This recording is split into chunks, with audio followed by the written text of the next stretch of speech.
Buenos días, señoras y señores, y bienvenidos a este seminario del Real Instituto Elcano.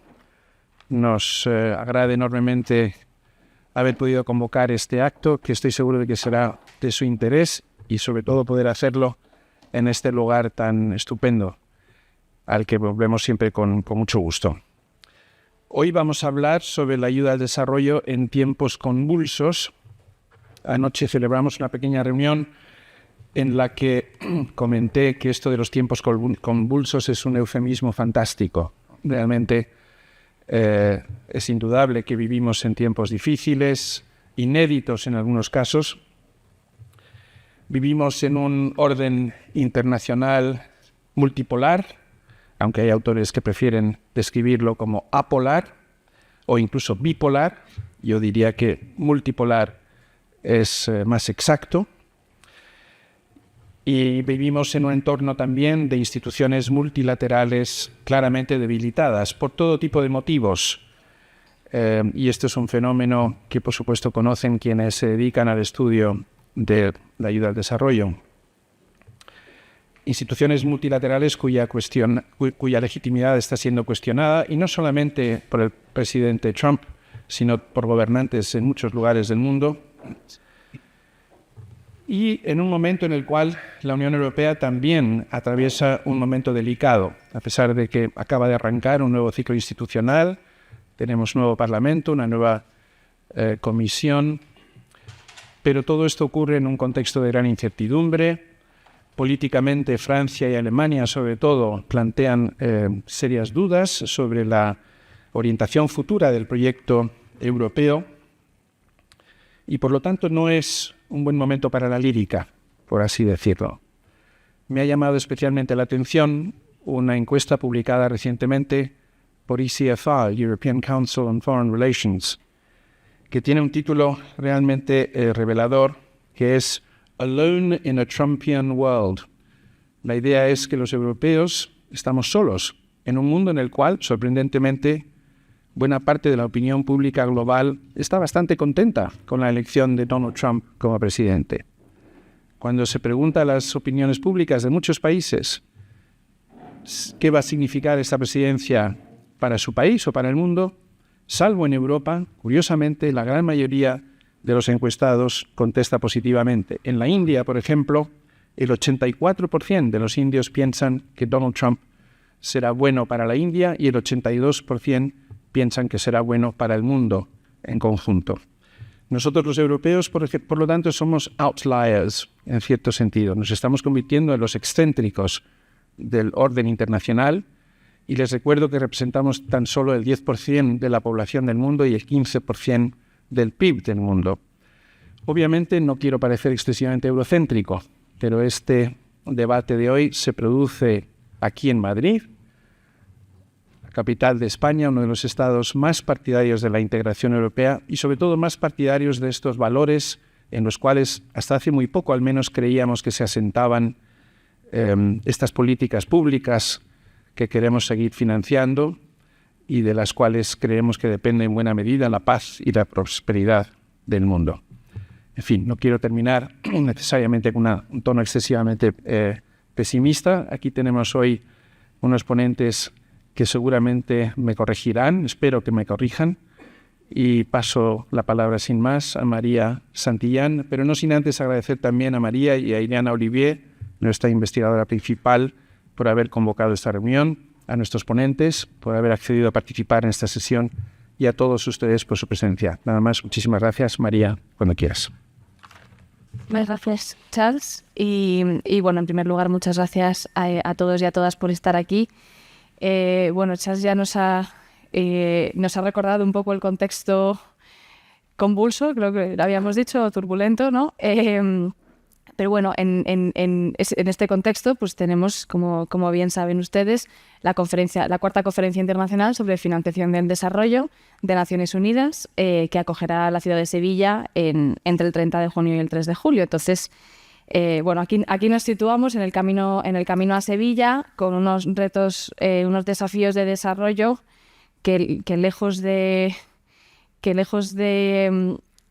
bueno, que lejos de desaparecer, más bien incrementan, ¿no? Y es más probable que lo sigan haciendo a medida que avanza, pues, el cambio climático, que continúen las guerras y una serie de cosas. Entonces, bueno, es muy importante este momento de Sevilla para juntar todos los esfuerzos para el desarrollo, más concretamente para su financiación, públicos, privados, internacionales, domésticos, y darles un impulso muy, muy necesario. En este camino hacia Sevilla hablamos mucho en todas las conversaciones que tenemos sobre el tema de las expectativas y el nivel de ambición que se puede o que se debe esperar de esta conferencia. Hay a lo mejor un poco de desajuste, ¿no?, entre las expectativas más vinculadas a las necesidades, que son muy grandes, y bueno, y un poquito un golpe de realidad. Una de las primeras cosas que ha hecho Trump es suspender la ayuda oficial al desarrollo de Estados Unidos, suspender los nuevos desembolsos durante 3 meses, mientras se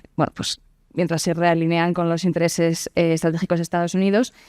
Y bueno, este tipo de cosas también son muy importantes para la calidad de las relaciones entre los llamados países del sur global y países del norte. Y bueno, este desajuste entre expectativas y ambiciones, pues es verdad que genera algunos puntos de frustración, y en concreto en temas de ayuda oficial al desarrollo tenemos desde hace décadas este objetivo común de alcanzar el 0,7 de la renta nacional bruta en todos los países donantes para ayuda oficial al desarrollo, y bueno, de forma repetida no se consigue, y esto es también otra fuente de frustración, aunque en el caso de España la nueva ley aprobada en enero de 2023 recoge esta misma cifra, este compromiso político de alcanzar esta cifra, con lo cual eso ya es mucho. Ha salido recientemente el borrador 0 para la conferencia de Sevilla, y bueno, este es un poquito donde enmarcamos esta conversación. El concepto y la métrica, y como herramienta tanto de desarrollo como política, de la ayuda oficial al desarrollo desde sus orígenes ha evolucionado bastante, generando algunos dilemas por el camino que abordaremos hoy. Y dentro de que se enmarcan unos esfuerzos de desarrollo, de financiación del desarrollo más amplios, como decía antes, tiene un rol indudablemente especial y diferencial por las características distintivas que tiene, que también abordaremos en el panel de hoy, pero no es suficiente para llegar a todo lo que se necesita. Y aquí también surge y va cobrando más fuerza el concepto este de TOSD, por sus siglas en inglés, que es el apoyo oficial total al desarrollo sostenible, que bueno, que como la ODE también se enfrenta a algunos desafíos métricos, técnicos y bueno, y una serie de decisiones políticas en su puesta en marcha y fortalecimiento, de las que también hablaremos hoy. Así que, sin más, voy a presentar el panel. Muchísimas gracias a los 4 por estar aquí hoy. Empezando por mi derecha tenemos a Maite Serrano, que es directora de la Coordinadora de Organizaciones para el Desarrollo. Después tenemos a Pilar Garrido, que es directora de Cooperación para el Desarrollo de la OCDE. Sergio Colina, que es el director general de Políticas de Desarrollo Sostenible en el Ministerio de Asuntos Exteriores, Unión Europea y Cooperación.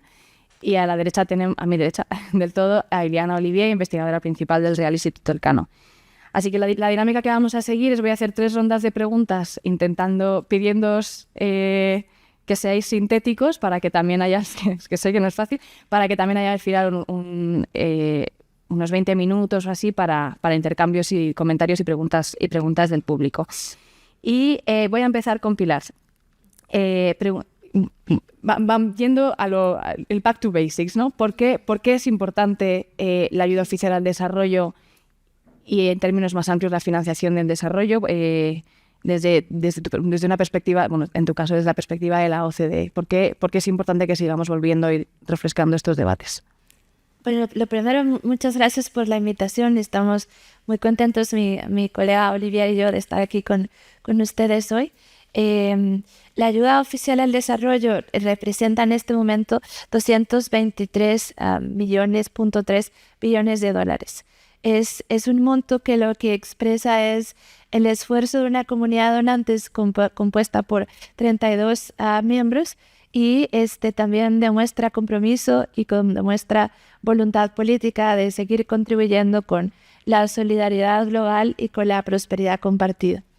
Este recurso se ha probado a lo largo del tiempo de ser una de las fuentes de financiación más resilientes y contracíclica en tiempos de crisis, y también una de esas fuentes que puede significar la diferencia entre el 3% del Producto Interno Bruto de algunos países en desarrollo o el 40% de alguno de ellos que está en una situación de mayor vulnerabilidad. La importancia reside en que es una fuente que apoya los procesos de combate a la pobreza y la desigualdad.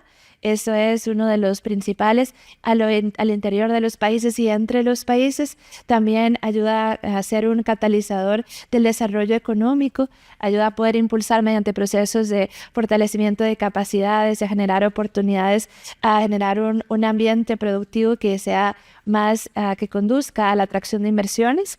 Es también una de esas fuentes que en los últimos años se ha demostrado ser una buena respuesta a las crisis. Lo vimos hace poco con la pandemia, lo vemos con Ucrania, y también lo vemos a la hora de pensar en otros países que en este momento están sufriendo las consecuencias de ser afectados por el conflicto o que tienen una situación particular de fragilidad, donde ahí definitivamente hace toda la diferencia la ayuda en términos de la construcción de infraestructura, de la recomposición de tejido, del poder avanzar hacia mayor resiliencia, crear oportunidades para un crecimiento más inclusivo cuando sea la oportunidad, de operaciones más de paz y, por supuesto, atender necesidades humanitarias que sean más inmediatas.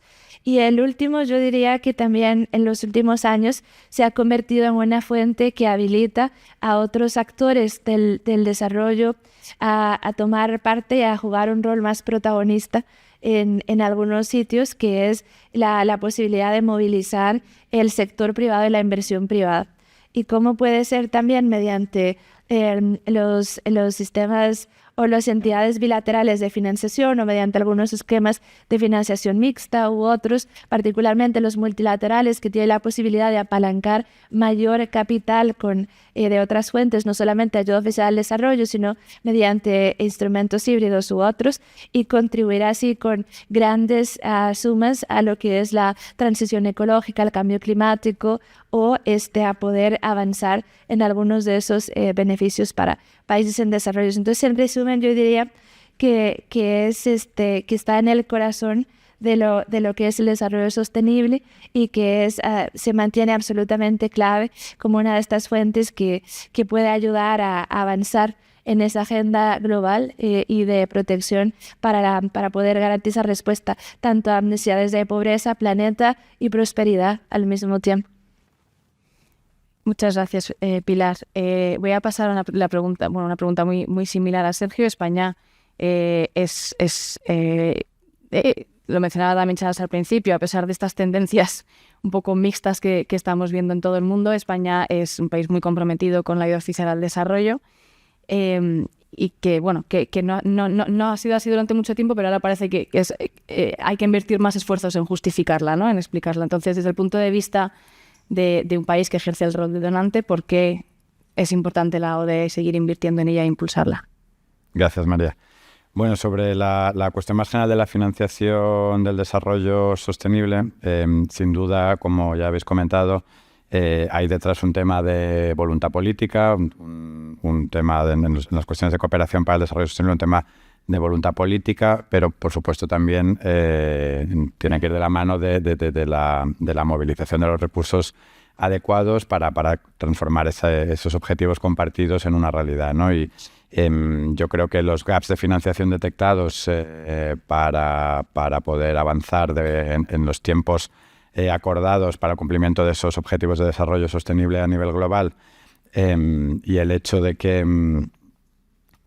estando ya en 2025, a 5 años de ese horizonte, pues todavía los informes de progreso de muchas de las metas de la Agenda 2030 estén pues claramente retrasadas en su cumplimiento, creo que es indicación suficiente de cuál es la importancia, no solo en sí misma, como decía Pilar, por las necesidades muy inmediatas de financiación adicional que puedan tener algunos países socios en desarrollo, sino también por cumplir con esos objetivos compartidos que acordó la comunidad internacional para el año 2030 y que, como decías tú, además tienen esa mirada integral que pone el foco tanto en el bienestar de las personas como en el planeta, ¿no? Entonces, bueno, desde esa urgencia de los objetivos, la urgencia también de poner los medios para hacerlos realidad.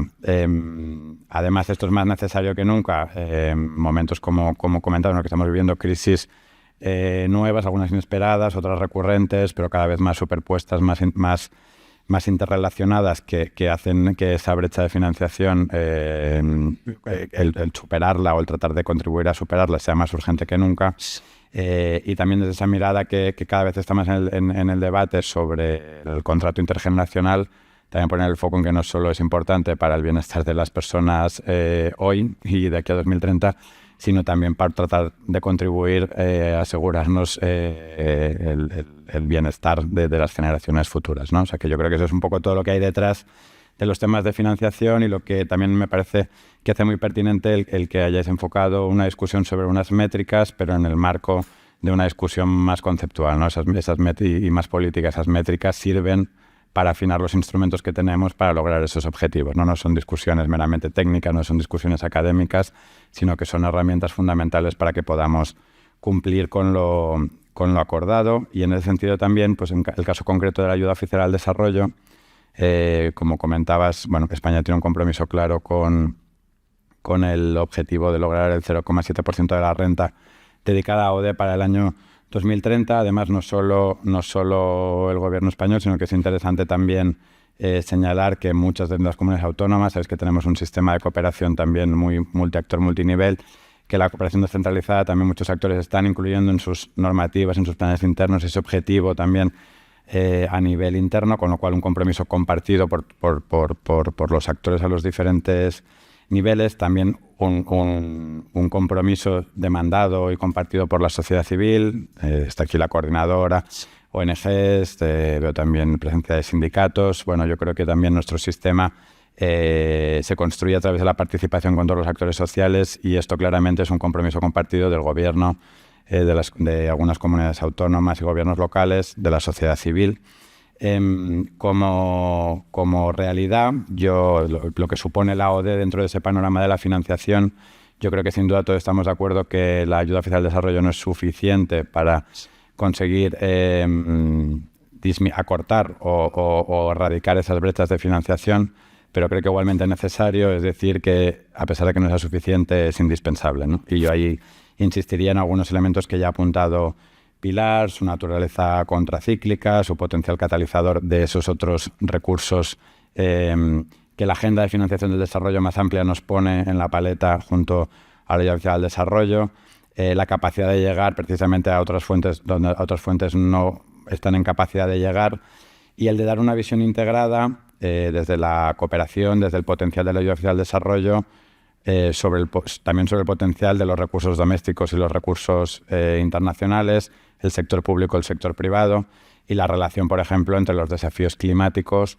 y las cuestiones relacionadas con la cohesión social, el acceso igualitario a servicios y a derechos desde un enfoque integrado, ¿no? Eso en cuanto al potencial de lo que supone la canalización de recursos como ayuda oficial al desarrollo. Como concepto, yo creo que también juega un papel fundamental. Yo creo que, como señalaba Pilar, también se construye en base al consenso, a un consenso fuerte, a un largo trabajo de refinamiento de métricas, que de nuevo creo que no es solo una cuestión técnica, sino que lo que refleja detrás son unos compromisos de calidad, unos compromisos de transparencia y de rendición de cuentas que tienen un valor importante, que es importante preservar. Por supuesto, como todos los conceptos, da una información valiosa sobre unas determinadas cosas. Probablemente hay otra información que es necesaria también en la reflexión que tenemos que hacer sobre cómo logramos el desarrollo sostenible, y por eso nosotros siempre lo planteamos en una interacción de complementariedad con otras métricas, otras miradas, pero creo que sí que es importante seguir poniendo en valor lo que sí nos ofrece el concepto y la métrica de ayuda oficial al desarrollo. Probablemente tenemos ocasión de hablar de esas otras miradas, esas otras métricas, pero bueno, por poner también en el corazón de lo que hacemos todavía, a pesar de que el foco de la discusión quizá ahora está más en qué otras cosas también hay que hacer, pero que eso no significa que esto no sea una base muy necesaria para todas esas otras cosas. Muchas gracias, Sergio. Y sí, efectivamente, me quedo con esto que has dicho de que no es suficiente, pero sí indispensable. O sea, efectivamente, junto con otras cosas.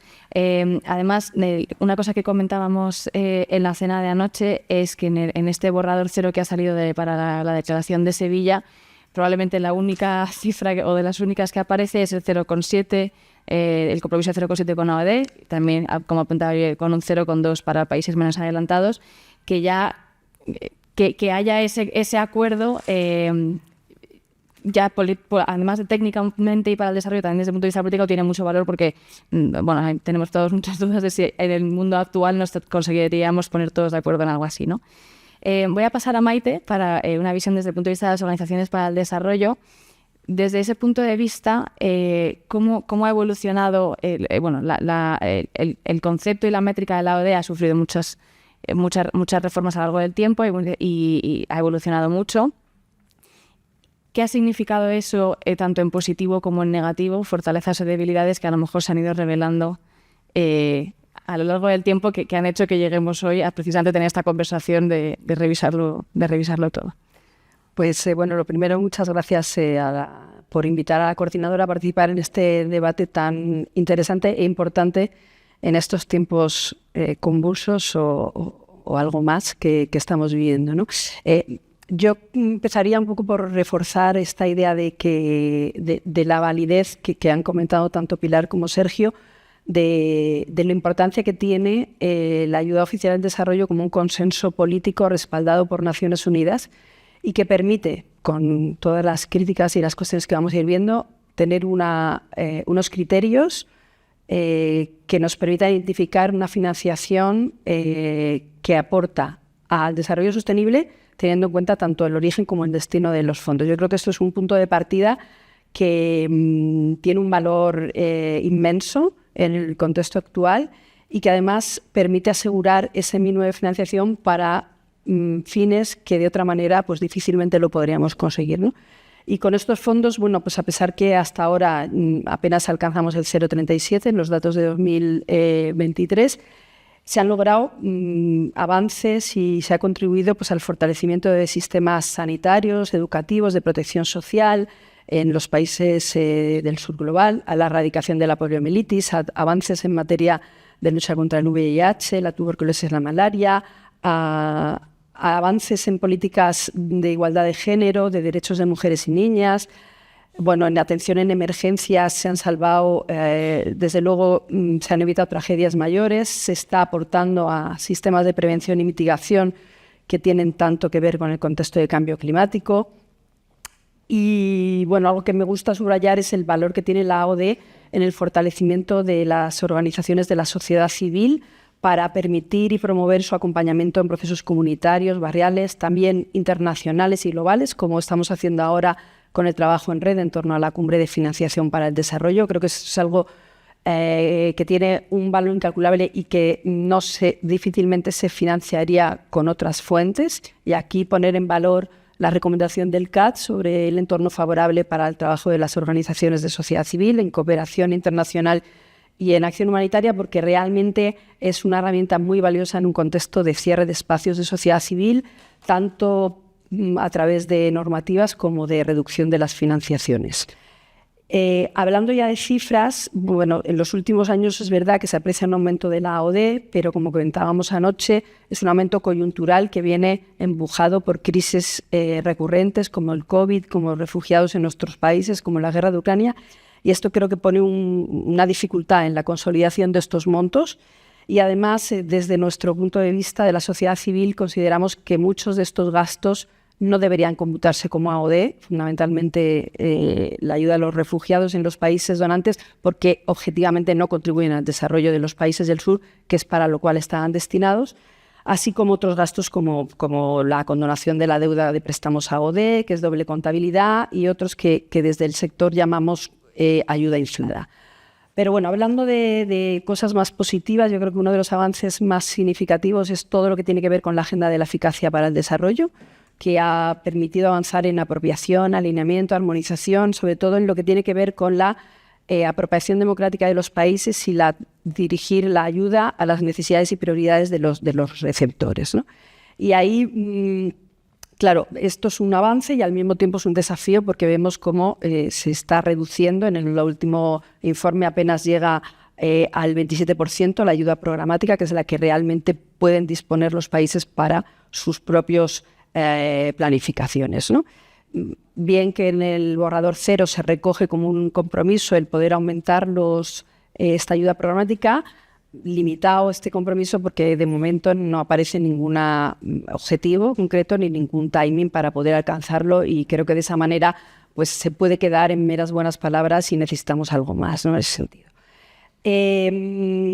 Bueno, a pesar de estos avances, incluyendo otros que no he mencionado, pues como la creciente importancia de marcadores de géneros y bastantes más, hay una preocupación que va más allá del tema de las cantidades y tiene que ver con la orientación. Estamos asistiendo a un aumento de los intereses geopolíticos y estratégicos como orientación de la política de cooperación internacional.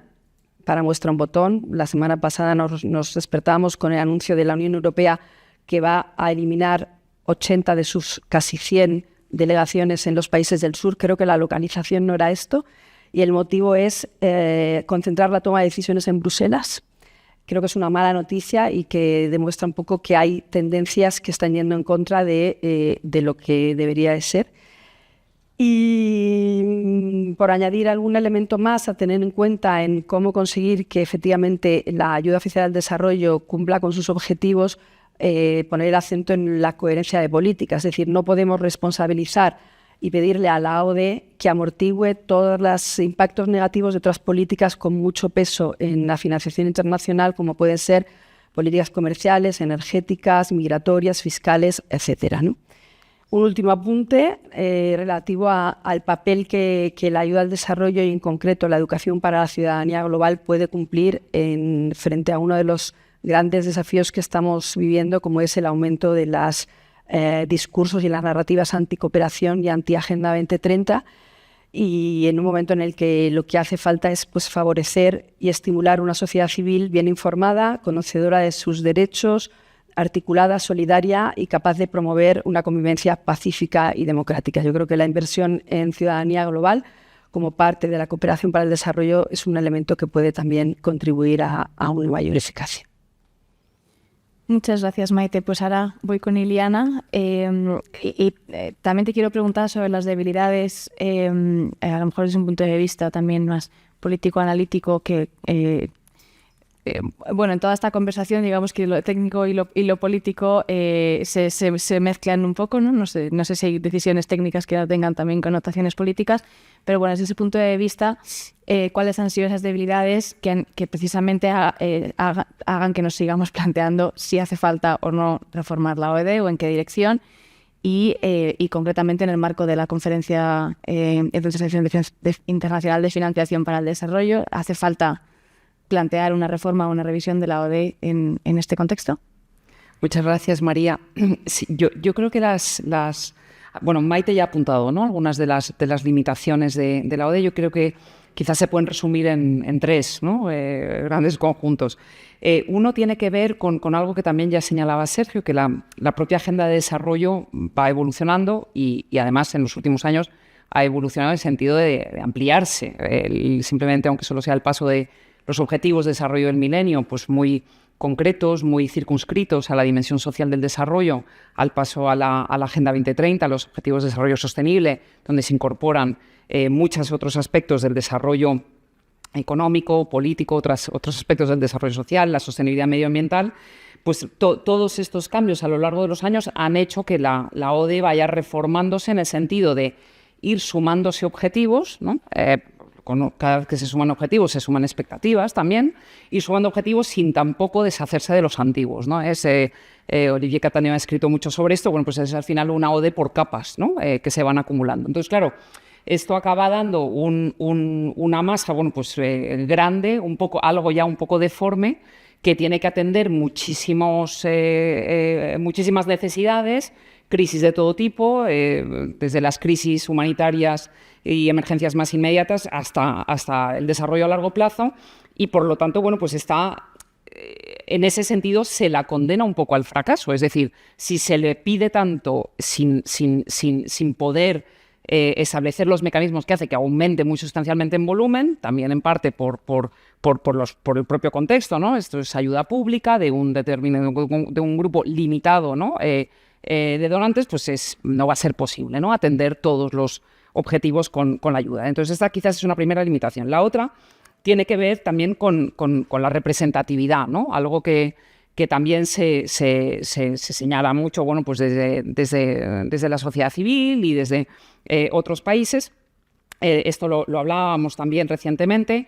Pilar lo describía bien. La OCDE también es una organización que ha pasado por sus transformaciones, se ha ampliado, el CAD incorpora cada vez más donantes emergentes o del sur, pero es verdad que bueno, existe un poco este pecado original, ¿no? Es el club de los ricos, la OCDE, ¿no? Y realmente es algo que es difícil de cambiar en todos sus aspectos, ¿no? Entonces, simplemente por poner un ejemplo, pues la ayuda china que si le hiciéramos un equivalente de AOD, según distintos estudios, podría estar, bueno, pues en el entorno de los 5.000 a 8.000 millones al año. Bueno, pues eso no está contabilizado, ¿no? Lógicamente, dentro de la ayuda oficial al desarrollo, y es cada vez mayor el número de países que, sin ser miembros de la OCDE, sin estar vinculados al CAD, tienen programas de ayuda al desarrollo y, bueno, pues aquí evidentemente se incluye, bueno, pues toda la cooperación sur-sur y triangular.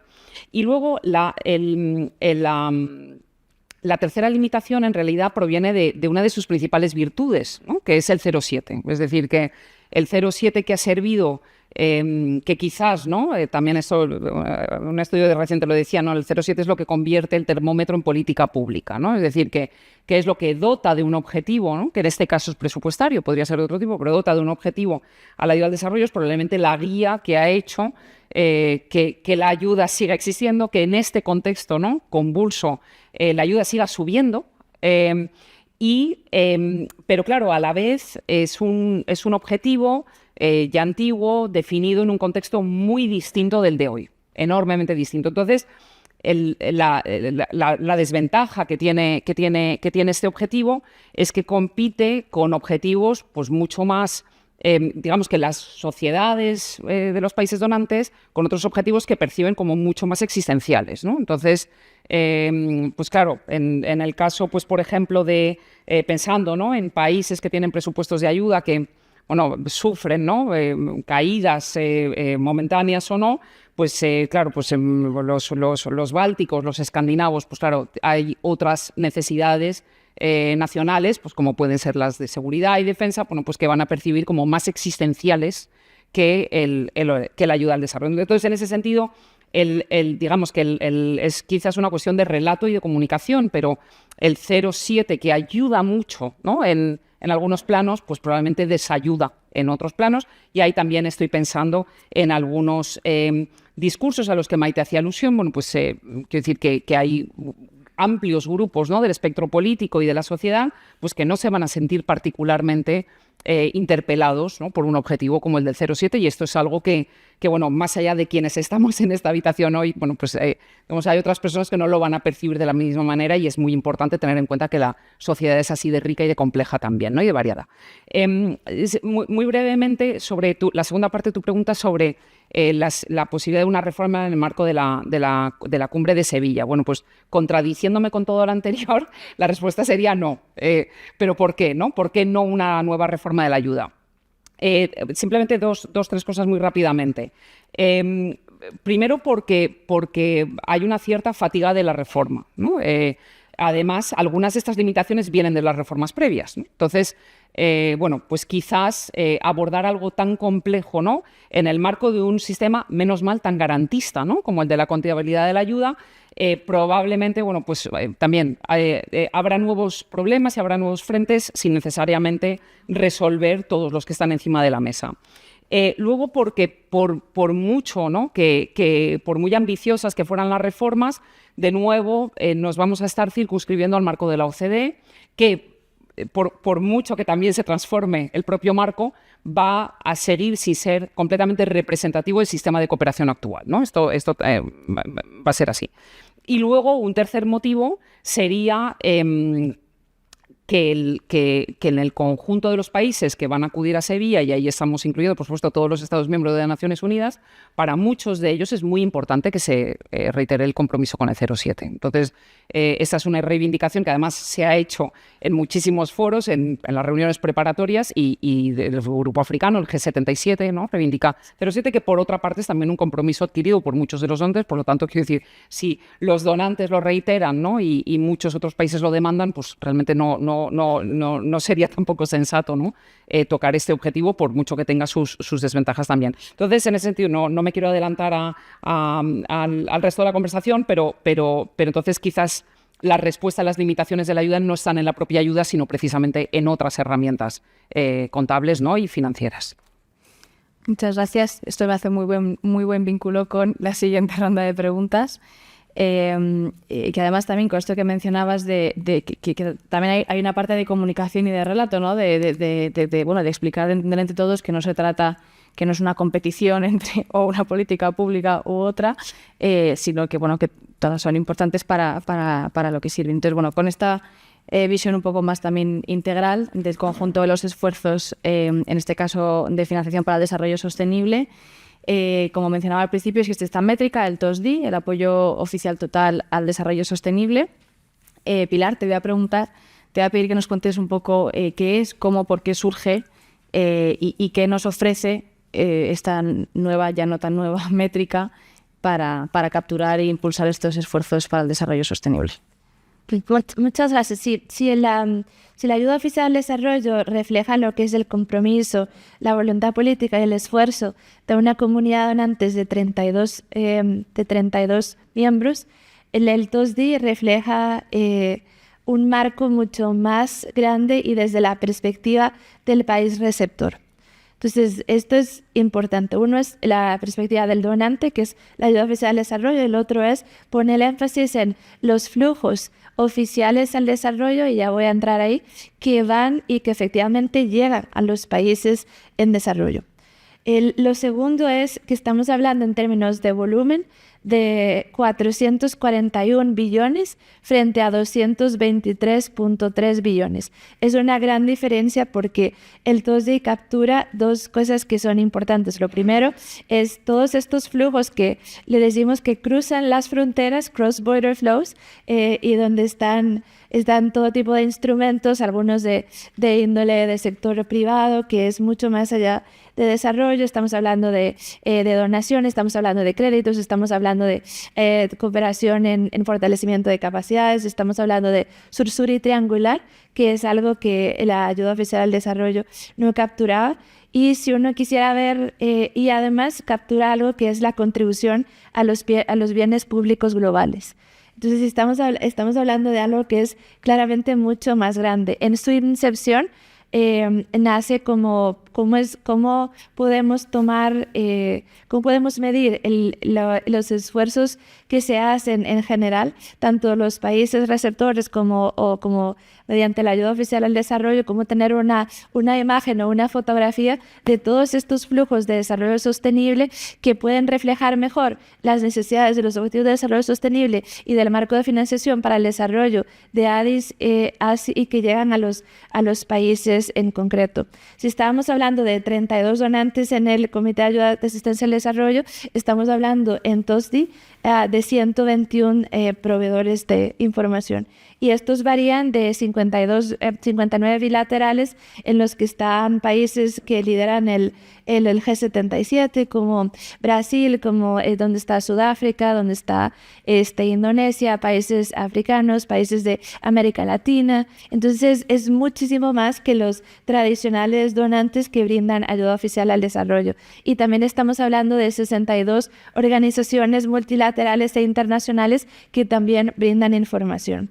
Lo otro es que captura, como decía, mejora el esfuerzo que se hace. Se captura lo de bienes públicos globales, se contribuyen al medio ambiente, a investigación y desarrollo, a operaciones también que contribuyen a temas de paz, y eso está capturado allí.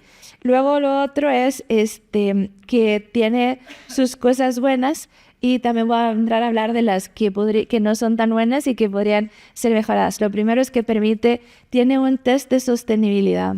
Entonces, todas las cosas que se reportan allí pasan por un filtro de sostenibilidad que puede ser, que refleja mejor el esfuerzo que se hace entre las 3 dimensiones del desarrollo sostenible, lo económico, lo ambiental y lo social. Entonces, no es como que automáticamente todo lo que se reporta ya se cuenta en los 441 billones, ¿no? Sino que pasa por ese test, que esto no existe para la ayuda oficial al desarrollo. Hay metodologías que señalan cómo si se contribuye o no y cómo poder medirlo, pero ese test no existe. Lo otro es que por su membresía y también por quienes le componen es claramente mucho más inclusivo y refleja mejor a esa comunidad más grande de donantes. China no es parte de ella, pero otros grandes donantes de Triangular y Sur-Sur sí son parte. China quiere hacer un módulo del TOSDI para ver cómo puede empezar a reportar y si puede mandar también como staff en préstamo al TOSDI para poder empezar a valorar. También es un tema de banda ancha. Claro, China es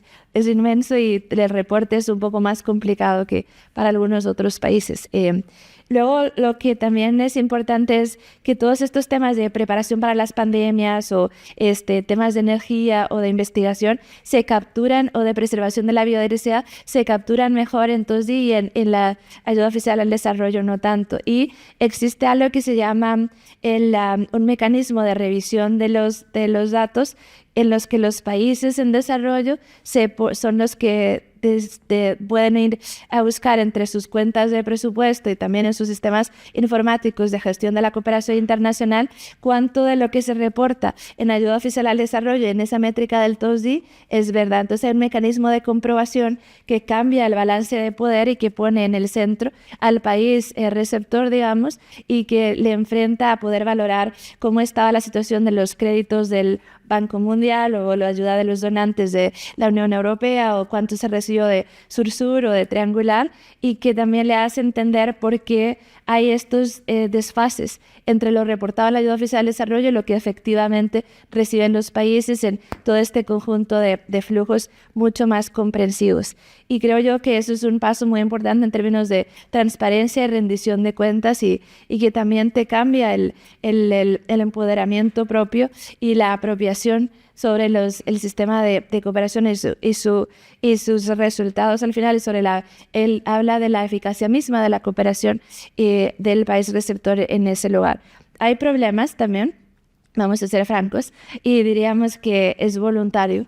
Entonces no hay una obligación de reporte constante de esto es el que está convencido de que le aporta, lo reporta y eso. Entonces no hay como un mandato como existe para la ayuda oficial al desarrollo, donde los 32 tienen que reportar sí o sí bajo estos estándares. Luego hay un tema de capacidad. No es lo mismo, algunos donantes necesitan un poco más de fortalecimiento de capacidades, sobre todo los nuevos o los donantes emergentes o algunos de Sur-Sur y Triangular que necesitan poder capturar mejor, monetizar mejor, poder registrar mejor los proyectos que se brindan y su contribución. Y también es verdad que se queda corto en un aspecto en concreto, y esto es lo que algunos donantes han venido diciendo, que no captura la inversión no oficial. Entonces captura el total de los flujos oficiales al desarrollo sostenible, pero si hablamos de inversión pura y dura del sector privado que no pasa por ningún apoyo oficial del Estado, entonces esto no se captura aún. Entonces hay una necesidad, y esto es una conversación que se tiene ahora mediante las discusiones de la financiación para el desarrollo y el próximo acuerdo de Sevilla, de cómo poder capturar en un nuevo módulo esto también, que forma parte del cerrar ese círculo y poder decir cuál es la contribución completa al desarrollo sostenible sin ser verdaderamente oficial. Y lo otro, yo diría, para que también hay un tema político de mayor apropiación política del TOSDI como una métrica complementaria, no alternativa, diría yo, sino complementaria de lo que se hace mediante la ayuda oficial al desarrollo, y poder seguir explorando todos estos mecanismos para aumentar la integridad y la transparencia y la eficacia del sistema como un todo. Deja aquí. Muchas gracias, Pilar. Sí, además, muy importante esto que dices de que es complementaria, no alternativa, porque de hecho una de las cosas que recoge el TOSDI es precisamente también la ODE. Y ahora voy con Sergio. Pilar nos ha hablado, a lo mejor en términos también más globales, y ha enfatizado mucho la perspectiva de los países receptores, llamémoslo así. Desde el punto de vista de un país como España, que ya tiene mucha trayectoria en política pública de AOD y en el reporte a la métrica de AOD, ¿qué ofrece, qué puede ofrecer el TOSDI? Pues quizá por empezar reconectando un poco con lo que habíamos hablado en la anterior ronda y recogiendo algunos de los comentarios de Ileana y de Pilar, yo creo que también es importante, y aquí conecta lo que se hablaba antes de la relación entre unas métricas técnicas, pero también las narrativas y las políticas que ello desencadena, una relación entre las expectativas y los valores añadidos y las virtualidades o los alcances de cada una de las herramientas y de cada una de las métricas, ¿no? Yendo a la OD como métrica y no como objetivo, o sea, no como 0,7, sino como lo que nos aporta como herramienta, yo creo que es importante siempre recordar que la OD fue diseñada un poco para establecer claramente unos criterios de calidad, de eficacia, de transparencia, que un grupo de países asumía la responsabilidad y la obligación de cumplir con unas cargas también de reporte y de calidad determinadas, ¿no? Es decir, el objetivo de la OD nunca fue capturar todo lo que ocurre en el mundo que pueda tener algún impacto en desarrollo sostenible, sino establecer, ¿no?, una foto rigurosa sobre una parte de esos flujos. Entonces, yo creo que la pregunta es, ¿captura todo la OD, todo lo que ocurre en el mundo que tenga impacto en desarrollo? No, pero probablemente tampoco era el valor añadido que tenía. Es mejor un mundo en el que, aunque un grupo de países, aunque sea un grupo reducido, haya asumido una serie de estándares que otros países no han asumido o no quieren asumir, a pesar de que también canalizan flujos similares, pero no han asumido esos compromisos de hacerlo con determinados criterios consensuados y unos determinados estándares de transparencia. Y el CAT, además, bueno, es un grupo reducido, pero está abierto a la participación de otros países.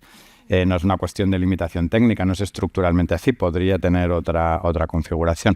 Pues bueno, yo creo que mi respuesta sería, hombre, es mejor un mundo con AOD que un mundo sin ellos, si nadie hubiera asumido esos compromisos de canalizar esos flujos de una determinada manera con unos estándares.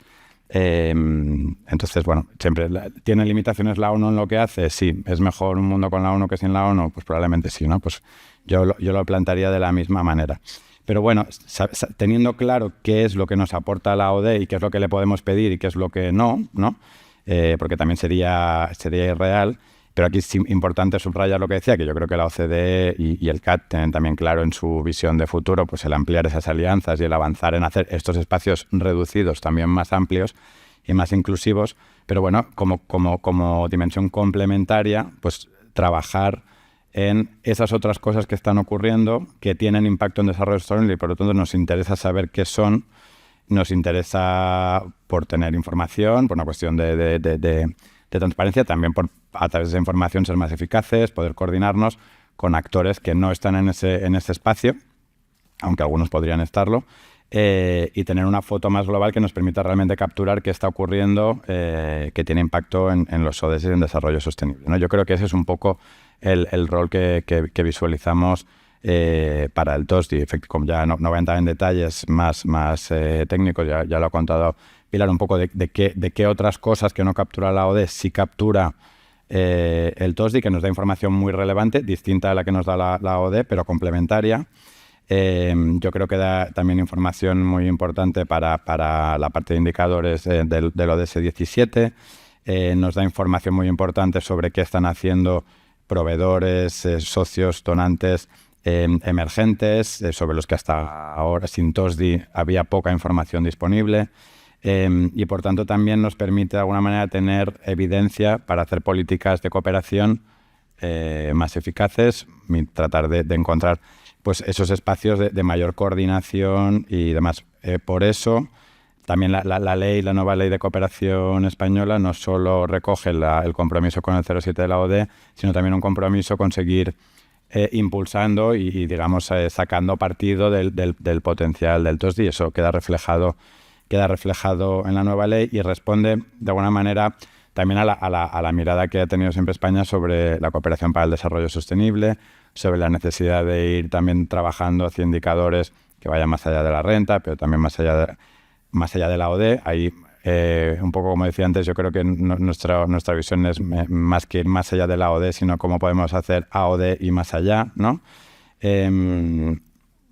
Y yo creo que también, ese espacio que tiene todavía un potencial por construir, ¿no? Sí que es cierto que incluso políticamente, pues el hecho de que haya una amplia participación de países socios en desarrollo, pues le da una legitimidad distinta. El hecho de que los datos de AOD, como comentaba Pilar, también se analicen desde el lado de la recepción y del impacto de esos fondos, da una información distinta, muy rica.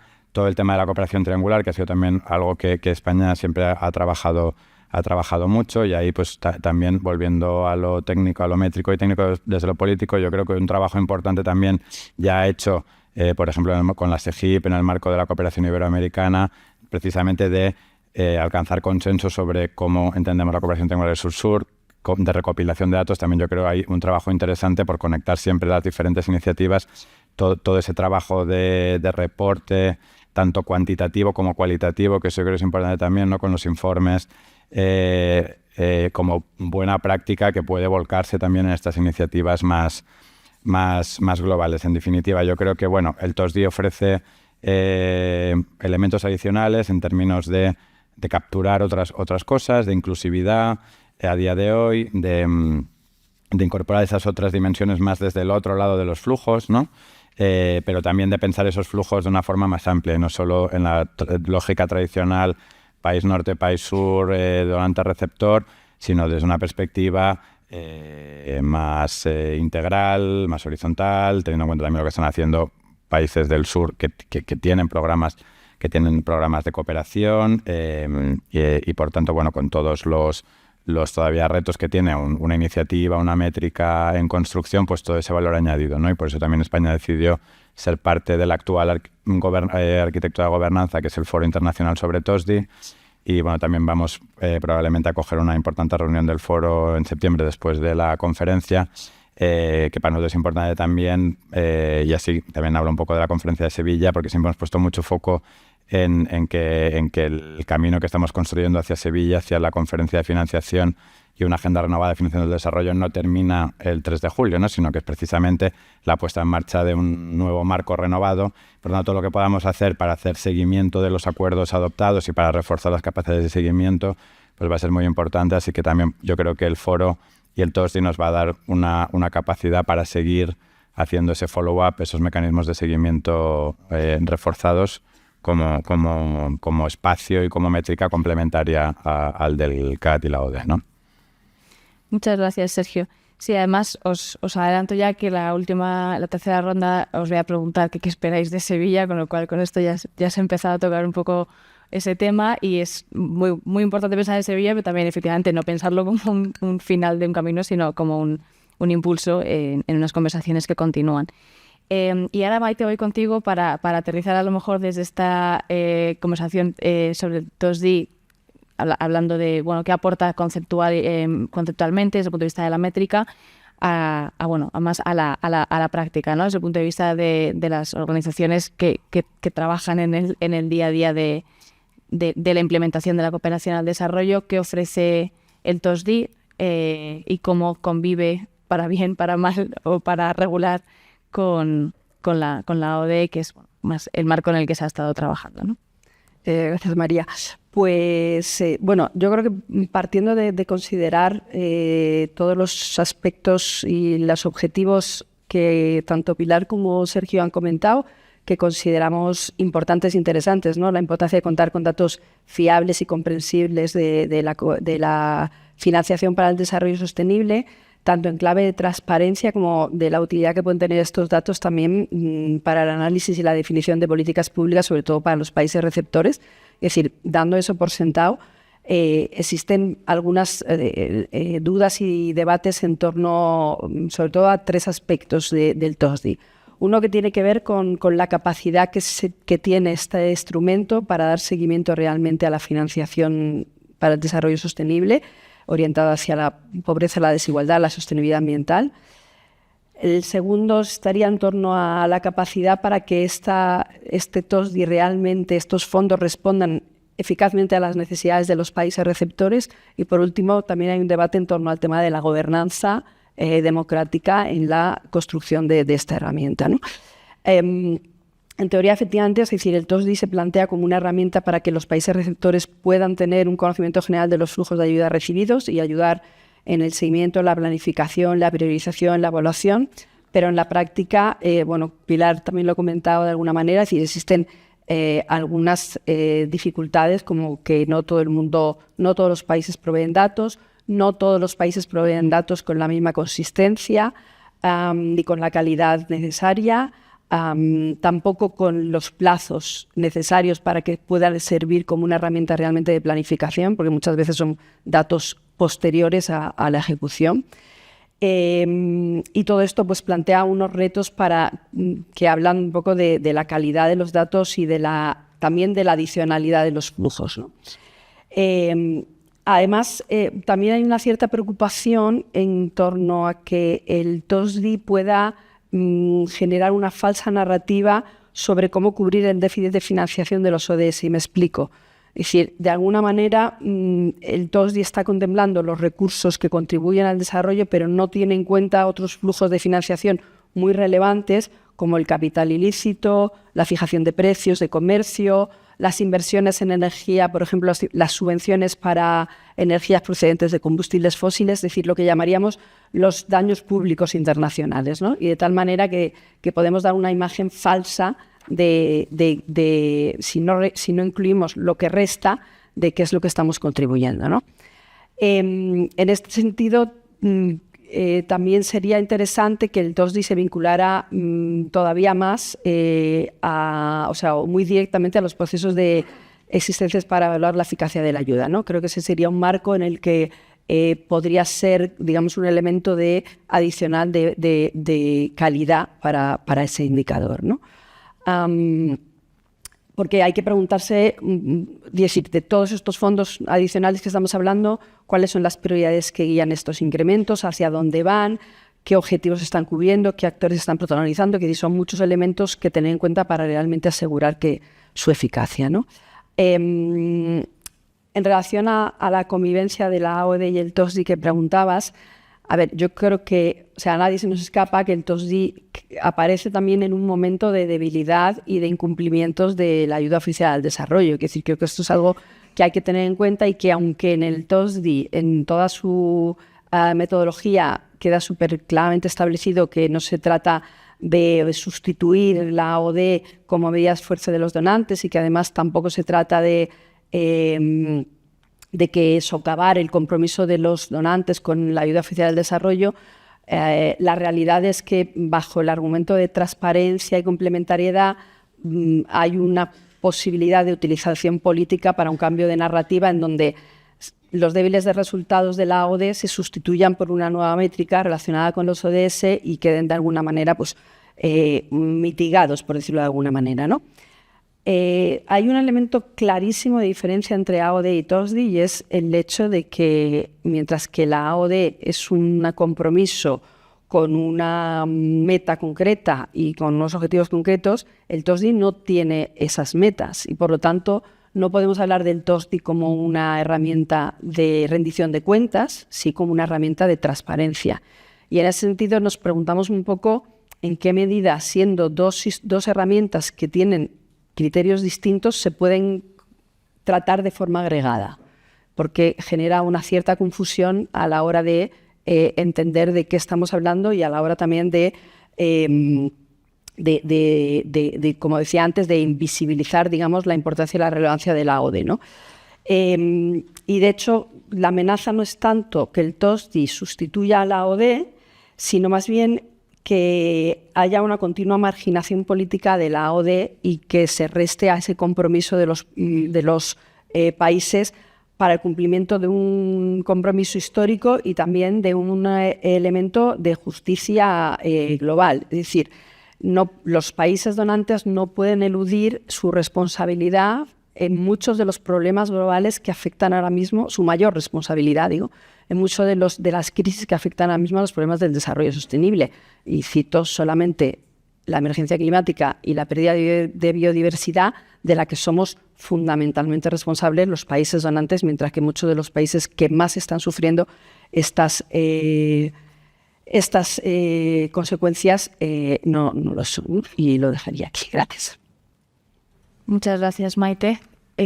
Bueno, teniendo en cuenta todo lo que hemos estado hablando en esta ronda, voy contigo, Iliana, para preguntarte qué nos puede ofrecer el TOSDI políticamente y también en vista de todo lo que se ha hablado, de fortalezas y debilidades, cómo pueden convivir mejor o qué cambios pueden ser positivos para que se realice el potencial de ambas herramientas de una forma cohesionada y fortalecida.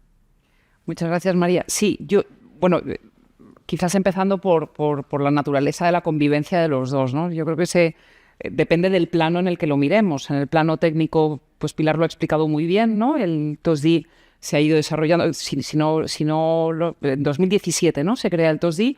En pocos años, por lo tanto, se crea una herramienta que recoge muchas de las, digamos, que da respuesta a muchas de las reivindicaciones que se hacían respecto a la ODE y de las debilidades que se señalaban. Entonces, el plano técnico, yo creo que es circunscrito al plano técnico, tiene todas esas bondades, pero sí creo que en términos de comunicación, de opinión pública, de respuesta por parte de los países, de organizaciones de la sociedad civil, pues han convivido muy mal hasta ahora, ¿no? O sea, que sí, permitidme que lo diga en esos términos, pero es verdad que esa idea del TOSDI como una herramienta que entra en competición, no en complementariedad, no en colaboración con la ODE, y que quizás incluso es, Maite alertaba algunos de estos riesgos, ¿no? Que se puede presentar como digamos, esa vía de escape para incumplir los compromisos de ODE, esa idea está enormemente instalada, ¿no? Entonces, quizás eso es lo primero que habría que abordar políticamente, ¿no? Ese es un aspecto.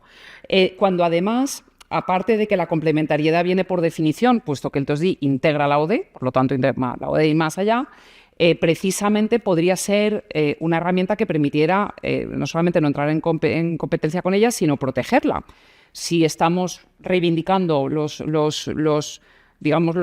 elementos originarios, ¿no? La racionalidad de la ODE en el momento en el que se estableció, ¿no? Que nos lo recordaba Sergio, una herramienta de atención a las necesidades básicas sociales, de lucha contra la pobreza, pues precisamente todas estas siguientes capas de objetivos, ¿no? Hasta llegar a los bienes públicos globales que se han ido añadiendo, precisamente es algo a lo que se podría dar respuesta en el marco del TOSDI, pero fuera de la ODE, ¿no? O sea, por lo tanto, puede ser una herramienta que proteja la ODE, ¿no? Más que minarla. Y un último apunte sobre las debilidades estadísticas, porque esto es muy frecuente, ¿no? Y esto no es con el TOSDI, esto es con todo, ¿no? En el cual salen los ODM, pues quiero decir, claro, es que no tenemos estadísticas para saber, ¿no? Salen los ODS, pues claro, es que normalmente viene primero la agenda política y luego vienen las capacidades estadísticas, ¿no? De hecho, pues hace poco más de un siglo tampoco sabíamos cuál era el Producto Interior Bruto de los países, ¿no? O sea, quiero decir que una herramienta se convierte en algo que adquiere relevancia política, entonces, y esto, pues todas las personas que estuvieron implicadas en la incorporación en España de la Agenda 2030 y los Objetivos de Desarrollo Sostenible, saben la cantidad de horas de debate con el Instituto Nacional de Estadística que esto ha llevado, ¿no? Entonces, y además, en este sentido, estas agendas, cuando implican el desarrollo de unas capacidades estadísticas, son también una herramienta de conocimiento de nuestras sociedades y de nuestras economías que yo creo que también hay que valorar muy mucho. Y en este sentido también, y quizás a esto iremos ya en la siguiente ronda, hay, ya no en el marco del TOSDI, sino en general en la Agenda de Financiación de Desarrollo, hay un baile de cifras considerable. Es decir, tenemos muy distintas estimaciones de cuál es el gap de financiación del desarrollo sostenible. Y ya, si hay mucho disenso en cuanto a cuál es el gap, también, si ya entramos, ¿no? De forma más pormenorizada en necesidades climáticas, en necesidades sociales, en necesidades tecnológicas, ahí hay un gran... Hay como poco incertidumbre y poco consenso y confusión, ¿no? Entonces, sin adelantarme, pero esta idea, ¿no? de tener herramientas de conocimiento de lo que hacemos en términos de financiación del desarrollo es quizás un objetivo muy claro, ¿no? para esta cumbre. Desde luego, muchas gracias, Iliana. Vale, pues vamos a hacer una última ronda en la que os voy a dar 2 minutos a cada uno nada más. Y para los que hayáis visto en la invitación al acto las preguntas guía, esta pregunta no está, esta es mía, pero ¿qué esperáis o qué esperáis o qué creéis que os gustaría esperar o qué creéis que realistamente se puede esperar de la conferencia? No sé si son 3 preguntas distintas. Por supuesto, en términos de AOD, TOSDI, pero también en términos más amplios. Y nada, en 2 minutos cada uno, así a modo de titulares, ya lo sé, lo siento, porque sí que creo que sería interesante que dejar tiempo para el intercambio con el público. Seguimos el mismo orden, si os parece, Pilar. Bueno, yo para ser sintética, tal vez ambición. Sé que es políticamente complejo como toda negociación, pero ambición para poder seguir manteniendo los compromisos de financiación a la altura de las necesidades del desarrollo sostenible. Yo diría lo otro también, que sea un marco habilitador o catalizador de reformas estructurales posteriores en el camino de cómo se transforma la arquitectura del desarrollo sostenible, del rol que juegan los diferentes multilaterales, las organizaciones internacionales, el Comité de Asistencia al Desarrollo, el Foro Independiente del TOSDI, ¿verdad? Que hemos estado conversando cómo poder habilitar esas reformas y que dé unas guías en ese sentido. Y el tercero es cómo traducir, que es algo que no pasó en Addis, los compromisos más políticos en un marco de resultados que pueda, donde nos rendimos cuentas unos a otros y donde la transparencia se garantiza, porque estamos todos bajo ciertos indicadores o ciertas métricas para poder avanzar. Entonces, eso sería por mi parte. Muchas gracias, Pilar. Sergio.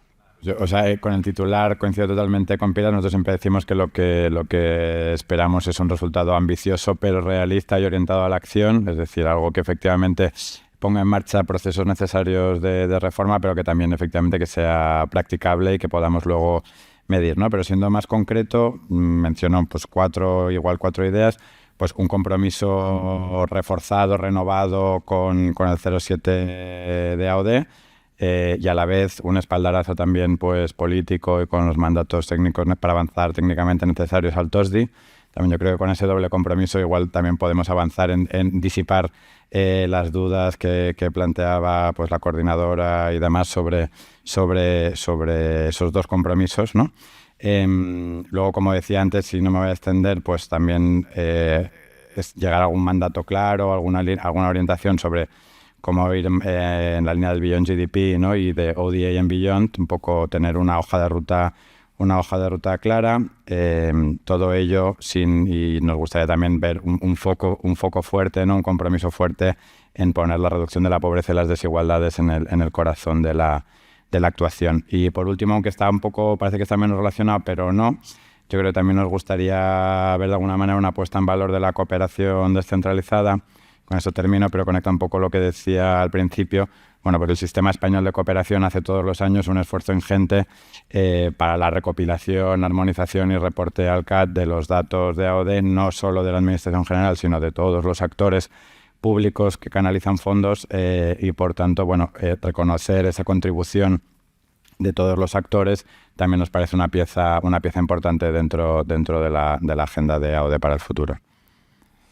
Muchas gracias, Sergio. Maite. Bueno, pues en plan telegráfico, pero coincidiendo con la idea general que han mencionado de que la conferencia abra una serie de procesos que permitan avanzar en cambios estructurales necesarios en la gobernanza de las finanzas globales, sin miedo a, decir, cuando se habla de un cambio, cuando hablamos, por ejemplo, de la Convención Internacional para la Cooperación Internacional para el Desarrollo, parece que nos vamos a cargar lo existente, no. Es decir, se trata de abrir procesos que vayan avanzando, como ya se ha hecho, por ejemplo, en el ámbito de la fiscalidad, en otros ámbitos como la deuda, la gobernanza de los bancos multilaterales y las IFIs, o las empresas de derechos humanos. En el ámbito de cooperación creemos que la Conferencia Internacional para el Desarrollo, como aspiración máxima, la apertura a una mayor democratización es importante.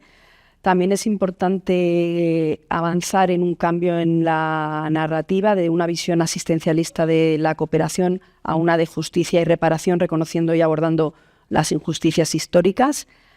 Es importante también para nosotros ir un poco más allá del 0,7. Es decir, el 0,7 es un compromiso, pero debe ser el suelo. Las necesidades aumentan y las desigualdades aumentan. Y además se debería de reconocer esa deuda con el sur global de toda la ayuda oficial al desarrollo que desde que se adquirió el compromiso no se ha implementado, y eso permitiría tener un margen fiscal necesario para abordar desigualdades y pobreza con tranquilidad. Reforzar y fortalecer la financiación feminista. Creemos que eso es algo que tiene que transversalizar toda la agenda de finanzas para el desarrollo. Garantizar la participación de sociedad civil en todos los procesos de diálogo y tomas de decisiones, especialmente también de las organizaciones de la sociedad civil de mujeres y defensoras de los derechos de las mujeres y las niñas, como un elemento de garantía para realmente responder a las necesidades de la población. Y por último, creo que es súper importante que se retome con fuerza y con compromisos concretos y medibles la agenda de la eficacia de la ayuda. Muchas gracias, Maite. Iliana. Bueno, has dicho que podemos pedir un poco lo que queramos, ¿no? Bueno, pues un mecanismo de solución de la deuda, no. Bueno, sí, eso lo pido, pero bueno, ya sé que... Pero bueno, volviendo a este debate en concreto, y recogiendo una idea que señaló Maite, ¿no? Y que además yo creo que ha planeado en toda la conversación una de las muchas cosas que diferencia la ayuda oficial al desarrollo del TOSDI, es que la ayuda oficial al desarrollo tiene una meta, y en la meta está el incentivo para reportar. El incentivo para reportar está la calidad de los datos, ¿no? En la calidad de los datos está el conocimiento que tenemos sobre la brecha de financiación. Entonces, yo sé que es una iniciativa joven, que probablemente necesita todavía de mucho más impulso, ¿no? Técnico y político, pero bueno, muy probablemente quizás no Sevilla, ¿no? Pero si tenemos en el horizonte la posibilidad de establecer algún tipo de objetivos cuantificables, no es el TOSDI, no tiene por qué ser uno, puede ser varios, ¿no? En función de los distintos pilares. Probablemente eso agilice mucho, ¿no? El sistema de reporte de datos, de comunicación de datos, aunque bueno, sé que probablemente este es un objetivo demasiado ambicioso en el corto plazo. Esto tendría además otra ventaja añadida, ¿no? Que si estamos hablando de esa dificultad que tiene 0,7, que por un lado es un objetivo muy identificable, ¿no? Por parte además de las sociedades, es un conjunto, no solamente de los gobiernos. También es un objetivo definido en un contexto que ya no existe. La ventaja de establecer unos nuevos objetivos sería que estos estarían siempre alineados con la agenda de desarrollo en vigor, ¿no? Y eso también es una ventaja que podría presentar. Y luego, bueno, pues yo me sumaría, ¿no? a ese objetivo de poder tratar de tener un marco de resultados. Yo creo que en ese sentido también es importante que de esta cuarta conferencia se llegue a la cuarta conferencia con lecciones aprendidas de las tres primeras, ¿no? Dentro de lo muy importantes que fueron las tres, es verdad que el no tener un marco de resultados relativamente claro, un sistema de seguimiento mínimamente perfilado, ha hecho que también, bueno, pues el peso estuviera mucho más en lo declarativo, al que no estoy quitando importancia. Pero sin iluminar suficientemente, ¿no? los siguientes pasos a dar en términos de financiación del desarrollo. Muchas gracias a los cuatro. Tenemos 15 minutos para preguntas. José María. Sí, al preguntar si os presentáis. Vale, después Eva. Soy José María Larrú, soy profesor de Economía en la Universidad de San Pablo CEU. Tengo la impresión de que dentro de la AOD no llegamos a conocer con cierta precisión la que se destina a erradicación o eliminación de la pobreza. No sé si dentro del marco del CAD sería útil establecer un marcador, como hay para otros, para género, para los indicadores de Río, etcétera, o bien plantear qué sectores concretos estarían totalmente alineados con esa reducción de la pobreza. Como es ambiguo que es pobreza y que es desarrollo sostenible, pues ahí tenemos esa dificultad para luego transmitir que realmente esto sirve para algo tanto a la ciudadanía como a los receptores. Gracias. Gracias. Si os parece, recogemos unas cuantas. Eva.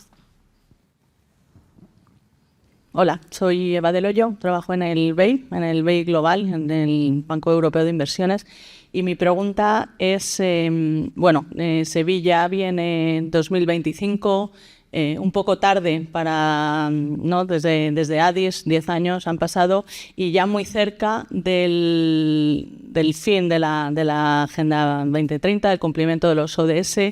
Mi pregunta es un poco de perspectiva hacia adelante. Ya sé que cuesta decir que va a salir de Sevilla, pero ¿qué esperaríais de Sevilla como bases que pusiese Sevilla para la negociación de una nueva agenda de desarrollo? Si creéis que en los tiempos que estamos, Sevilla va a sentar unas bases para la negociación de una nueva agenda, que entiendo yo que, tal y como se negociaron los ODS, bueno, pues 3 años antes, se tiene que empezar a pensar en una nueva agenda de desarrollo. Esa sería mi pregunta. Gracias. Muchas gracias. ¿Alguna pregunta más? Sí, Charles. Y después. Gracias a todos los ponentes. Ha sido muy interesante esta conversación. Pilar, yo te quería preguntar por China. Has mencionado en varias ocasiones a China y que, por lo que deduzco, y perdonad mi ignorancia, no pertenece, digamos, obviamente a la estructura tradicional de la AOD. ¿Qué impacto puede tener China a medio o largo plazo en todos estos debates en los que estamos inmersos? Gracias. Gracias. Hay otra mano por ahí, que no veo desde aquí. Pero,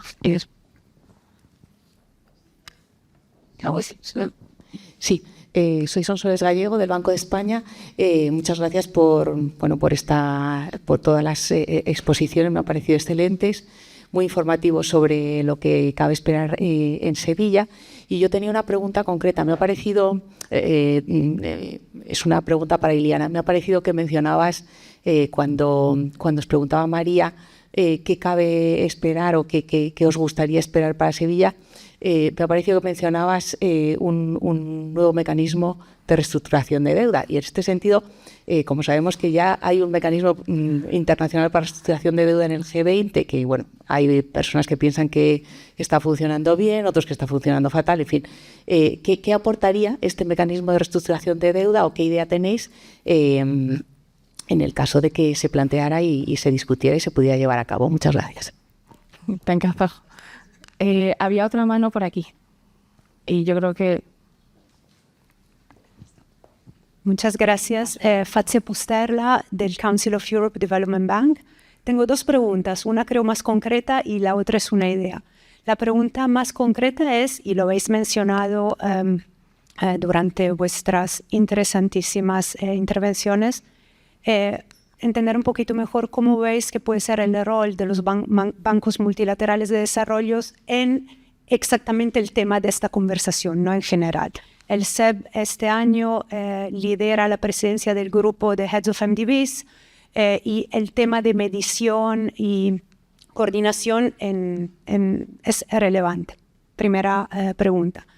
Y la idea que me gustaría compartir es que sería interesantísimo escuchar una conversación análoga a esta, enfocándola sobre el rol del sector privado, ¿verdad? Tanto como parte de la solución, la movilización de recursos es clave, y un poco verdaderamente, ¿no? Si pensamos a From Billions to Trillions y todo lo que ha quedado de esa gran promesa, cómo encaramos Sevilla y cómo es el rol del sector privado en la medición, pero también en la contribución a Closing the Gap. Gracias.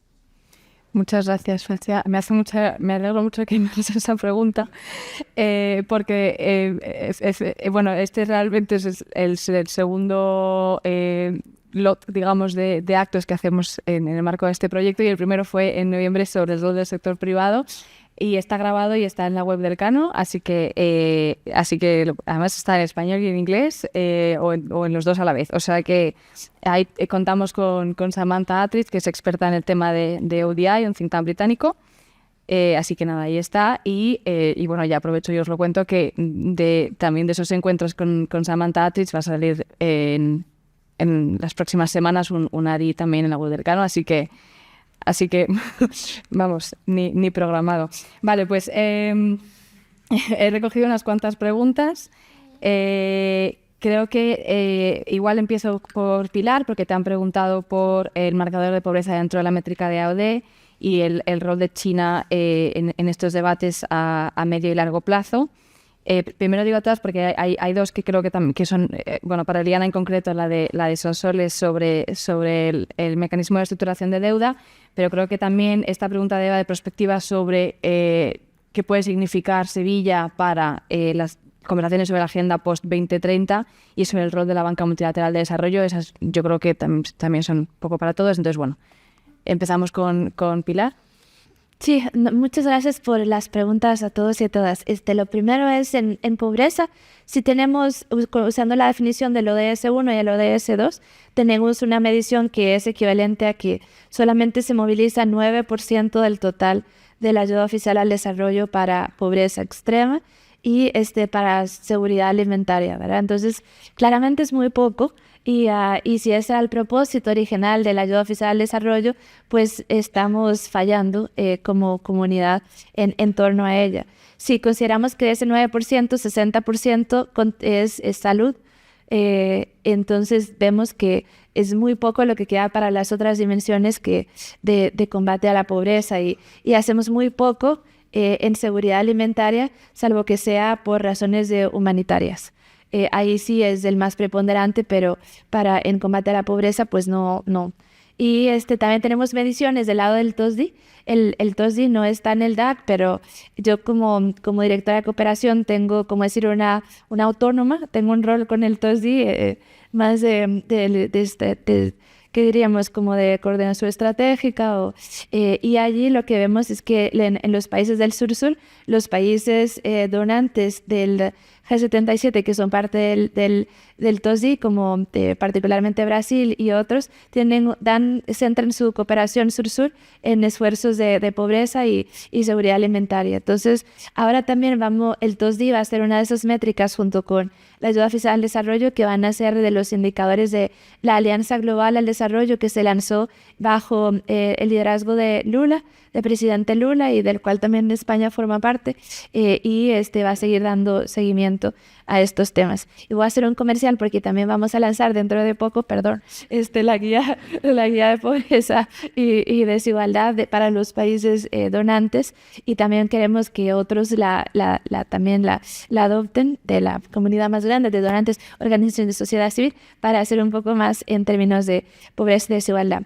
China ha cambiado su política de desarrollo en los últimos años, ha repensado su estrategia de Belt and Road Initiative para poder cambiarla a lo que es un poco su nueva estrategia de desarrollo. Ya no son, antes era como un golpe de eficacia, proyectos muy grandes de infraestructura, ahora por la aceleración económica, por sus niveles de endeudamiento tan alto y también porque tienen presión política interna, como todos los países donantes, sobre también tienes que hacer más cosas en casa, pues ha cambiado y ahora hace intervenciones más pequeñas que tienen un poco más de resultados. Entonces ahora está más enganchado con nosotros en el tema del marco de resultados, en las evaluaciones y demás. ¿Cuál es su importancia? Ha crecido mucho. Cuando el Comité de Asistencia al Desarrollo gradúa a un país, inmediatamente una de las cosas que hemos documentado en nuestros estudios es que, como los países insulares, por ejemplo, particularmente en el Pacífico, que China entra con su oferta de créditos con periodos de gracia muy altos al principio, pero no tan concesionales y con colaterales que son infraestructura crítica en términos de geoeconomía. Y ahí entonces la oferta es un poco más, es complejo. Creo que China también usa una estrategia muy inteligente, y lo veíamos y señaló Olivier porque era el responsable del último reporte de financiamiento multilateral, y ahí también son muy inteligentes en sus intervenciones con los bancos y con las agencias de Naciones Unidas. Su agenda es pobreza y seguridad alimentaria, y dan mucho capital que es core a lo que son estas entidades, y ahí también ocupan muchos puestos de liderazgo en el sistema en cuanto a estos. Mientras que en los países donantes del Comité de Asistencia al Desarrollo en general hacen intervenciones muy fragmentadas, proyectan mucho en lugar de portafolios y contribuciones más grandes, lo que también tiene implicaciones en términos de balance de poder en ciertas agendas.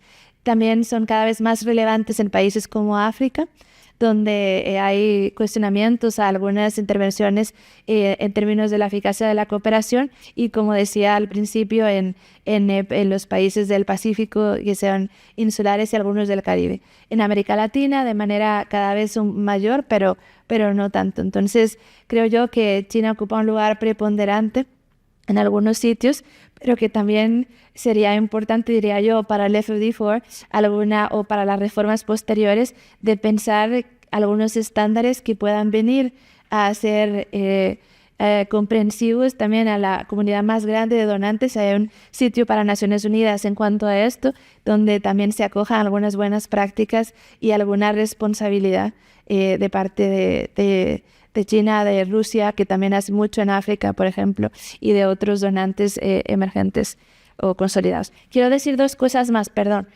Lo otro que quiero decir es que es importante no considerar que es Sevilla y luego lo que va a pasar después de Sevilla, sino que a la par de Sevilla está Sudáfrica. Y a la par de Sudáfrica estamos trabajando en el G20 en lo que son los flujos ilícitos, ¿verdad? Illicit Financial Flows. Y ahí también hay en el grupo de trabajo del Development, de desarrollo de Sudáfrica, donde estoy participando por parte de la OCDE, una discusión sobre bienes públicos globales, cómo combatir los malos, ¿verdad? Y entonces estas conversaciones también pasan a ser un pilar de implementación de esa agenda más grande de desarrollo, y la configuran de una manera más grande, y no hay que considerarles aislados. Y lo otro es conectar con Belém, con el Amazonas, donde va a ser la próxima COP, porque también ahí la agenda de desarrollo tiene un fuerte componente climático y de sostenibilidad y de biodiversidad, en el caso del énfasis que también es importante llevar a cabo.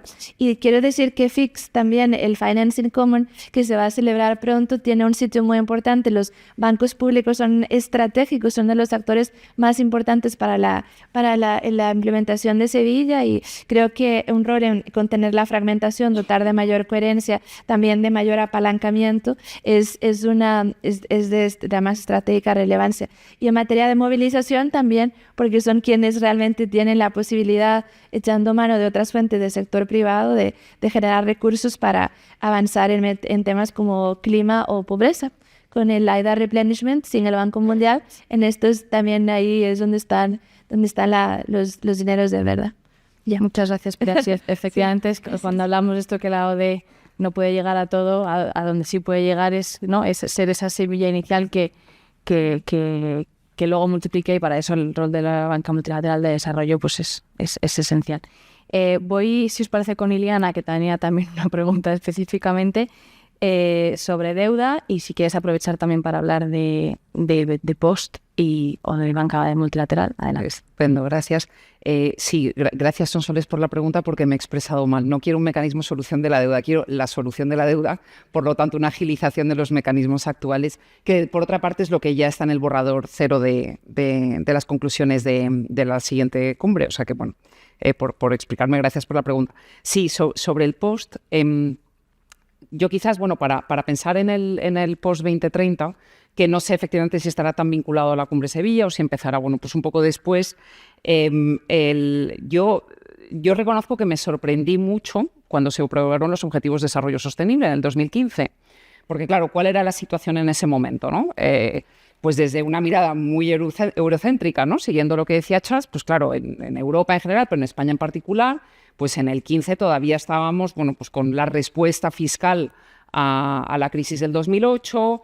También, bueno, pues todo el ambiente, ¿no?, en Europa era muy de ensimismamiento, de mirar a los problemas del interior de la Unión. Era poco antes de que se votara el Brexit, es decir, las tensiones intraeuropeas también ya se estaban notando. Entonces, mi sorpresa fue doble: que hubiera una agenda detrás de los Objetivos de Desarrollo del Milenio, esa es la primera, y la segunda, que además, bueno, pues en lugar de rebajar el nivel de ambición, lo superara. Es decir, los ODS eran mucho más ambiciosos que los ODM. Entonces, es muy probable que o sea, y esto, ¿no? Que nosotros mismos, ¿no? Poniendo este título del amor en tiempos revueltos, ¿no? Pero, o cómo empezamos todos la mayoría, ¿no? Yo misma, la primera, ¿no? Casi todos nuestros informes de, bueno, pues la policrisis o la permacrisis, y bueno, ¿no? Esta conversación en Marruecos o en Ghana no es así. No se empieza hablando de la crisis sistémica. Es decir, sí, esto está ocurriendo, estamos en un ambiente más bronco, si se quiere, ¿no? Que hace 10 o 15 años. Ahí, bueno, pues la perspectiva de Pilar, que sí tiene interlocución, ¿no? Con muchos países que no son europeos, me interesará. Pero, digamos, esta idea del fin, ¿no? Del multilateralismo o del fin de las agendas de desarrollo internacionales, yo creo que la tenemos mucho más desde Europa que desde otros lugares, ¿no? Por supuesto, esto moldeará lo que venga después, ¿no? Pues, ¿qué vendrá después? Bueno, pues vendrá algo que tenga mucha menos impronta estadounidense, que tendrá probablemente mucha más impronta china, que tendrá probablemente mucha más impronta africana, y entonces ahí ya la pregunta que se abre es cómo nos sumaremos, digeriremos, aceptaremos una agenda de desarrollo que no estará, digamos, anclada o no en la misma medida en la visión tradicional del desarrollo vista desde los espacios occidentales, europeo, estadounidense, ¿no? Lo cual es como no contestar a nada, Eva, pero bueno, tú me entiendes. Yes. Muchas gracias, Silvia. No sé si, Sergio, quieres compartir algo también sobre el post o alguna reflexión también. Bueno, parece un poco que las fechas, ¿no? También el Pacto del Futuro, parece que el inicio de la reflexión se ha medio acordado para el 2027, en el borrador cero de la conferencia de financiación parece que se habla de volver a hacer otra en 2029. Bueno, de nuevo unos tiempos ahí... Pero bueno, sí que yo creo que de momento en el borrador cero pone eso, siguiente conferencia 2029, con lo cual teniendo en cuenta que la última fue hace 10 años, que la siguiente sea en 4, pues cambia un poco los ritmos. Sobre todo para la pregunta de Fatsia, yo creo, y siempre centrándonos en el capítulo más de cooperación dentro de la agenda de financiación, yo creo que hay dos temas importantes también a seguir conversando con los bancos, bueno, entre otros muchos, ¿no? Pero, bueno, 3 a destacar, bueno, cómo ven los bancos y las IFIs dentro de sus propias lógicas y sus propios estándares y criterios la interacción con estas nuevas, no tan nuevas métricas como el TOSDI, es decir, es algo a lo que se pueden aproximar los bancos, algo que sería factible, que haría falta hacer para poder acercar, ¿no? los sistemas de reporting de los bancos con alguna de estas métricas. Y luego en temas de eficacia de la ayuda, que en las anteriores intervenciones no he insistido tanto, pero para España también vemos un espacio importante en la Conferencia de Sevilla, efectivamente, de poder avanzar, reafirmar la agenda de eficacia de la ayuda. En toda la parte de alineación, apropiación y coordinación, bueno, pues todo el trabajo que ya están haciendo los bancos de alineación y coordinación interna, ¿no? Entre los bancos, pero también con otros actores, ¿no? Y hay la puesta en marcha de las country platforms, la puesta en marcha de los INFs o otros tipos de marcos integrados de financiación. Justo hemos estado ahora hace 2 días en unas jornadas sobre los marcos integrados de financiación en Barcelona, que recordaréis también que era una herramienta que se mencionaba en la agenda de Addis un poco de pasada y que, bueno, que en estos años se ha ido también construyendo, y también pues en el borrador cero para Sevilla coge fuerza como una herramienta para asegurar esa alineación en torno a estrategias de desarrollo y de financiación de ese desarrollo lideradas por los propios países, donde se puedan incorporar todo tipo de actores, desde bilaterales, multilaterales, instituciones financieras, sector privado, ¿no? Y el potencial que hay allí. Y conectando con sector privado, pues también